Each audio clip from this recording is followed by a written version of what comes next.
at that first or second hearing, is that the best time to try and dismantle those allegations early on, so the fact find is left completely on the side road sort of thing? Yeah. So you need to get to the point where a fact find is redundant, where it Okay. serves no purpose. And in order to do that, if you believe that mother is going to make allegations before she even has,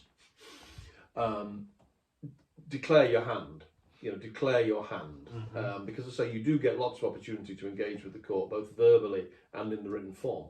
If you think, don't just sit quietly and think, yeah, she's going to accuse me of beating the living daylights out of her. I'm just going to sit on it and wait for that to happen. Don't. At the earliest opportunity, say, it is my belief that obviously mother is going to bring into these proceedings domestic abuse. She is going to suggest that on one occasion, two occasions, regularly, I physically abused her. I wish to contest that. I wish to say that there were occasions where we had heated exchanges. There were occasions where possibly those exchanges got physical by both sides. I was pushing her, she was pushing me. She threw the bag of rice at me. I picked it up, I threw it back.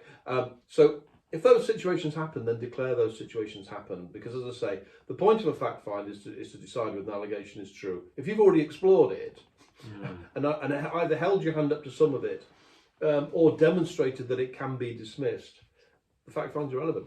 Okay, so look, that's a very interesting point you just mentioned there. So look, father's gone in, he's filed his C100 position statement, he's highlighted some of this already, yeah? So the judge says, okay, father admits to buying the rice and throwing the rice across the room at her head, for argument's sake, yeah? In theory, and if father's already thrown that in the mix, there's no need for a fact find. Then effectively, regardless of whether the incident took place or not, he can't be labelled an abuser because there was no fact find. He can still. I mean, the court can still draw the conclusion that somebody is an abuser. I say, because obviously somebody can walk into court and just hold their hand up and say, "Do you know what I did? I beat her up. I knocked her about. I did this. I did that. So I am an abuser." And then the fact find is not needed. What we're looking to do is admit the things we did before we're asked. As soon as allegations are made, dismantle, undermine, mitigate as many of those as we possibly can, in order that the judge says there's no point me doing a fact find. I understand that Dad has accepted the fact that he's not been the greatest human being ever on a few occasions, but we offset that with the fact there are lots of occasions where he's clearly a very dedicated dad.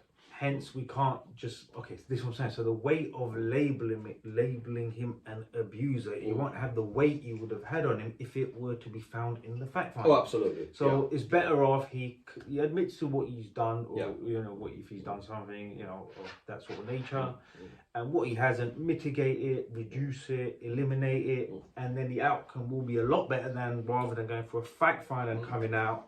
Hence. It's in that respect, it mirrors criminal court. Because in criminal court, if you hold your hand up at the first instance and say, "You know what, I did that," and you save the court time and you save the court process, the court will recognise that when it comes back to sanctioning you. So you're guilty, you get a shorter sentence. Exactly. Yeah, exactly. Basically like that.